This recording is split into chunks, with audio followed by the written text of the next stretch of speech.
Hello dear students, इस video में बच्चों हम विशेषण के बारे में पढ़ेंगे। विशेषण क्या होते हैं? जो शब्द किसी भी संज्ञा या सर्वनाम के बारे में कुछ बताते हैं, उसकी कुछ विशेषता बताते हैं, कुछ गुण बताते हैं, कुछ उसके दोष बताते हैं, कोई भी चीज़ बताते हैं, उसको विशेषता बोलते हैं और उस शब्द को विशेषण बोलते हैं। तो जैसे कि कमल हमारा राष्ट्रीय पुष्प है। यह बहुत ही सुंदर होता है, यह कीचड़ में खिलता है, यह देखने में अत्यंत मनमोहक लगता है। तो इस तरह से ये जो शब्द हैं राष्ट्रीय, तो ये हमें पुष्प के बारे में बता रहा है। सुंदर, ये फूल के बारे में हमें बता रहा है। खिलना, कीचड़ में खिलता है, उसकी खूबियाँ, उसकी क्वालिटी हो गई, विशेषता हो गई। मनमोहक, ये भी उसकी एक खूबी हो गई। तो इस तरह से इन शब्दों को विशेषण शब्द बोलते हैं। तो विशेषण क्या हुए? वे शब्द जो संज्ञा या सर्वनाम शब्दों की विशेषता बताते हैं, उन्हें हम विशेषण कहते हैं। और विशेष्य क्या होता है? जिन शब्द जो संज्ञा या सर्वनाम शब्दों की विशेषता बताते हैं, उन्हें तो विशेषण कहते हैं। और जिन संज्ञा या सर्वनाम शब्दों की विशेषता बताते हैं, उन संज्ञा या सर्वनाम शब्दों को विशेष्य कहा जाता है। जैसे कमल हमारा राष्ट्रीय पुष्प है, तो राष्ट्रीय क्या है, उसकी खूबी बता रहे, तो ये विशेषण हो गया। और किसकी खूबी बता रहे? पुष्प की, तो पुष्प हमारा विशेष्य हो गया। इस तरह से अब विशेषण के भेद। विशेषण कितनी तरह के होते हैं? विशेषण 4 प्रकार के होते हैं: गुणवाचक, परिमाणवाचक, संख्यावाचक और सार्वनामिक। सबसे पहले गुणवाचक विशेषण के बारे में पढ़ते हैं। गुणवाचक विशेषण क्या होते हैं? वे विशेषण शब्द जो हमें संज्ञा सर्वनाम के गुण, दोष, रंग, अवस्था, इनके बारे में बताते हैं। जैसे सच्चा, सीधा, बैंगनी, नारंगी, कोई भी रंग होगा, कोई भी जगह जैसे ऊपर नीचे, अंदर बाहर, दशा कोई भी, बूढ़ापा, बूढ़ा, बचपन, मोटा, पतला, अमीरी, गरीबी, कोई भी दिशा, अंदरी, बाहरी, पूर्वी, पश्चिमी, ये सब उसके गुण, चीज़ के बारे में गुणवाचक विशेषण कहलाते हैं। खट्टा, मीठा, उसका स्वाद, आकार, उसका समय, ये सब गुणवाचक विशेषण के अंदर आते हैं। दूसरा होता है संख्यावाचक विशेषण। जिन विशेषण शब्दों से हमें संज्ञा या सर्वनाम की संख्या का यानी गिनती का पता चले, उन्हें हम संख्यावाचक विशेषण कहते हैं। कुछ निश्चित संख्यावाचक विशेषण होते हैं, कुछ अनिश्चित संख्यावाचक विशेषण होते हैं। तो निश्चित संख्यावाचक विशेषण जैसे कि उसमें किसी गिनती के बारे में बताएं, 1, 10, 100, 1000, इस तरह से। अनिश्चित संख्यावाचक जिसमें हमें गिनती नहीं बताई जाती है, कुछ, बहुत सारे, काफ़ी, इस तरह के शब्दों का प्रयोग किया जाता है। क्रम बताने वाले संख्यावाचक विशेषण होते हैं, जैसे कि पहला, छठा, 100वां, इस तरह से। तो जैसे 2 किताबें, तो ये निश्चित संख्यावाचक। कुछ बंदर, ये अनिश्चित। तीसरी पंक्ति, ये क्रम बताने वाले हो गए। 4 पेंसिल, ये संख्यावाचक। कई गोलियां, ये अनिश्चित संख्यावाचक। इस तरह से संख्यावाचक विशेषण होते हैं।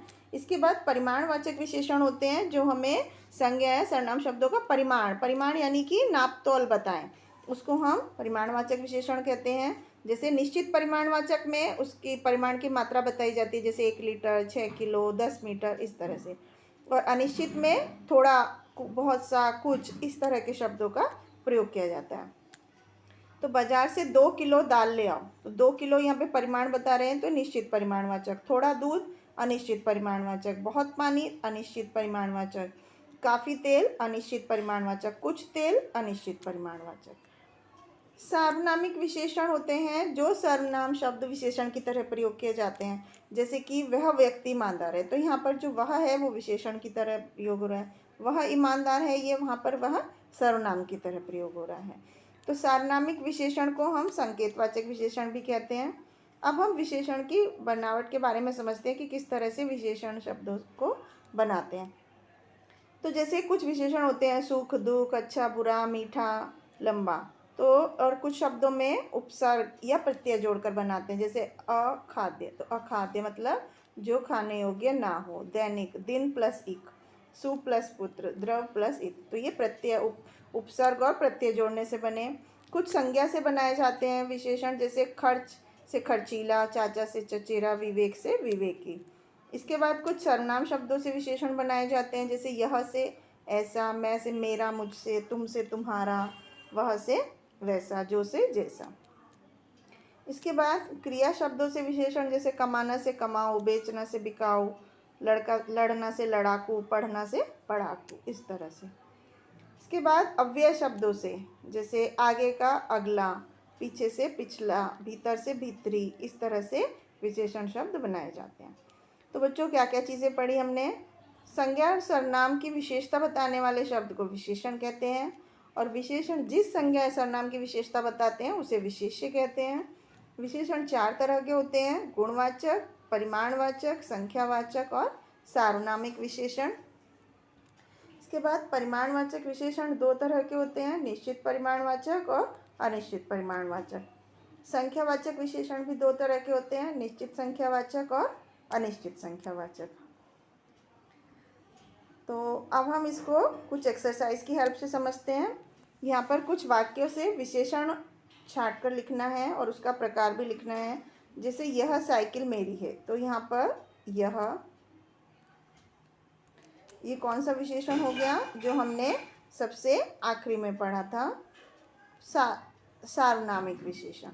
इस तरह से सुनीता ने लाल लहंगा पहना है, तो ये गुणवाचक लाल यहाँ पर विशेषण है और ये गुणवाचक विशेषण है।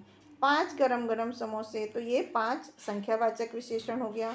5 लीटर दूध, ये परिमाणवाचक विशेषण हो गया। इस तरह से विशेषण शब्द छांटते हैं। इसके बाद अगले प्रश्न में हमें विशेषण छांट कर लिखना है। हमें साफ पानी पीना चाहिए, तो साफ। रामू ग्वाला 4 लीटर दूध लाया। मालती के पास खट्टा सेब है। सारा दूध, थोड़ी चीनी, हमारे घर के सामने छायादार, तो ये सब विशेषण शब्द हो गए। तो इस तरह से बच्चों विशेषण होते हैं जो संज्ञा सर्वनाम शब्दों की विशेषता बताते हैं। तो ये था विशेषण के बारे में और विशेषण के प्रकार के बारे में। आई होप आपको समझ में आया होगा। Thank you.